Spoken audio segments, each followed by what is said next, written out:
Selamat sejahtera kepada semua hadirin. Saya Yogi Shan, pelajar Sarjana Pendidikan Sumber Teknologi dan Maklumat Mod Judi Sekolah dari UKM. Hari ini saya ingin membentang kajian yang saya laksanakan adalah pengaruh gadget terhadap perkembangan bahasa murid prasekolah. The effect of gadget on the language development of preschool students. Pada era pemodenan ini, seluruh dunia sedang mengalami revolusi teknologi dan revolusi IR 4.0 juga diperkenalkan di Malaysia. Justru pandemik COVID-19 juga membawa perkembangan teknologi maklumat secara membesar. Semua kegiatan atau urusan perlu dijalankan atas panduan teknologi, maka gadget sudah menjadikan satu keperluan asas bagi setiap insan. Menurut Widawati 2014, gadget adalah sebuah benda teknologi kecil yang memiliki fungsi khusus. Dengan perkembangan penggunaan gadget dalam kehidupan seharian, hal ini telah mempengaruhi pola kehidupan manusia sama ada orang dewasa atau kanak-kanak. Perkembangan murid prasekolah juga dipengaruhi dengan penggunaan gadget.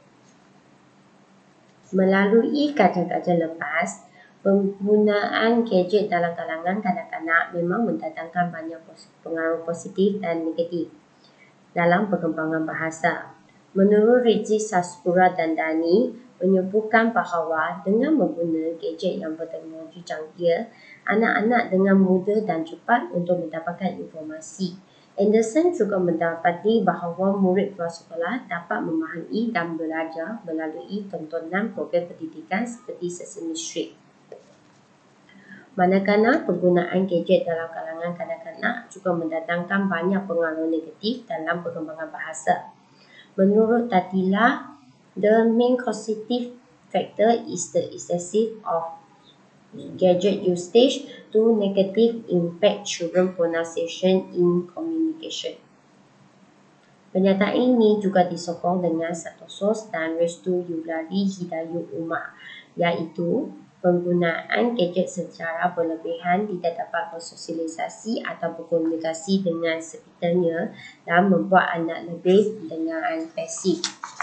Kanak-kanak lebih suka bersendirian dan menyibuk dengan gadget. Selain itu, Fitri, Yani, Sumatri and Suparna juga menyatakan emotional distraught children show excessive behavior in impression with negative emotions such as throwing traumas, shouting and acting impulsive. Dengan perkembangan emosi yang negatif, mereka akan belajar banyak perkataan kasar atau lucah untuk melepaskan emosi. Maka dengan ini, perkembangan bahasa juga dijejaskan. Dapatan kajian perspektif of mother towards children usage of electronic gadget menunjuk bahawa majoriti ibu bapa yang mempunyai perspektif positif terhadap penggunaan gadget dalam kalangan murid prasekolah adalah tergolong dalam kelompok usia bawah 30 tahun, tahap pendidikan tinggi dan mempunyai pekerjaan sendiri. Dengan ini, saya menentukan objektif kajian saya, iaitu mengenal pasti pengaruh penggunaan gadget terhadap perkembangan kemahiran lisan dan pertuturan dalam bahasa Inggeris murid prasekolah dan mengenal pasti hubungan status sosioekonomi dan tahap pendidikan ibu bapa dengan pengawalan penggunaan gadget dalam kalangan murid prasekolah. Bagi kajian ini, saya menggunakan kajian tinjauan dan lokasinya saya berfokus kepada kelas prasekolah dalam daerah Kuala Selangor.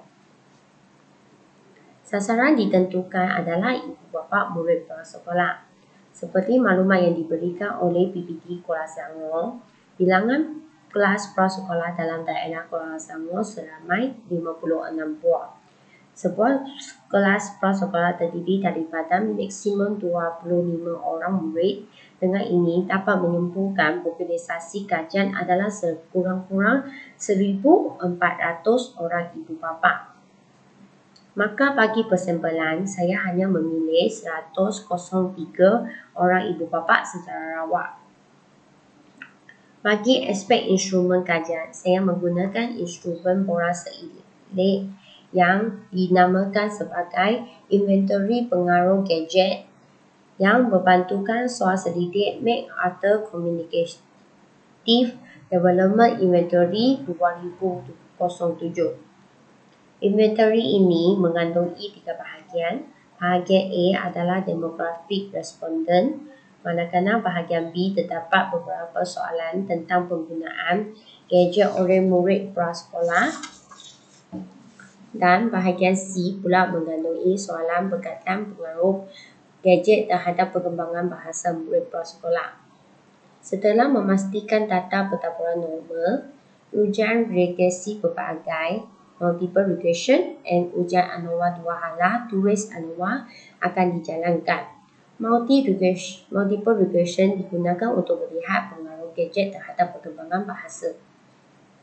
Manakala tulis ANOVA digunakan untuk mengaji hubungan antara latar belakang sosioekonomi dan tahap pendidikan ibu bapa ke atas pengawalan penggunaan gadget dalam kalangan murid prasekolah. Secara keseluruhan, pengaruh negatif terhadap perkembangan bahasa akan melebihi daripada pengaruh positif. Ini kerana penggunaan gadget dalam kalangan murid prasekolah telah menjadikan suatu kebiasaan dalam kehidupan seharian. Masa yang mereka menghadapi di depan skrin gadget telah melebihi masa yang disuarakan. Bagi pendapatan kajian terhadap objektif kedua, ibu bapa yang berpendidikan tinggi dan berpendidikan tinggi dapat memberi pengawasan penggunaan gadget dalam kalangan murid prasekolah secara terkawal. Ini kerana mereka mampu memberi gadget baru yang disettingkan kepada mod pengawasan orang dewasa. Dalam mod ini, lama-lama web yang tidak sesuai dengan mereka akan ditapiskan dan juga mengehatkan tempoh penggunaannya. Manakala keputusan kajian ini tiada konsisten dengan kajian-kajian lepas, walaupun mereka juga menepati pengaruh positif dan negatif. Seperti the influence of use audio-visual media to increase the development of early childhood language, yang menyatakan semakin banyak mengguna media audio-visual, peningkatan pemahaman kosakata bahasa sangat tinggi. Maka dalam kajian ini, responden masih mengalami kesusahan memahami atau membaca perkataan yang ditunjukkan. Ini kerana mereka telah digoda dengan gadget-gadget yang menarik. Maka bagi mengenal pasti objektif kajian kedua, menurut Van Duster and Van Dijk, orang yang mempunyai tahap pendidikan rendah dan orang kurang bernasib baik menggunakan internet lebih banyak daripada sejam sehari daripada orang yang mempunyai pendidikan tinggi dan bekerja. Pernyataan ini telah dibukti dengan keputusan kajian ini. Dapatan kajian ini boleh membantu guru prasekolah mencari cara pengajaran alternatif bagi meningkatkan prestasi murid. Ia juga dapat membantu PPT bekerjasama ibu bapa melakukan sesuatu kaedah yang alternatif untuk meningkatkan tahap penguasaan bahasa murid prasekolah. Selain itu, cadangan kajian lanjutan yang diberikan adalah meneliti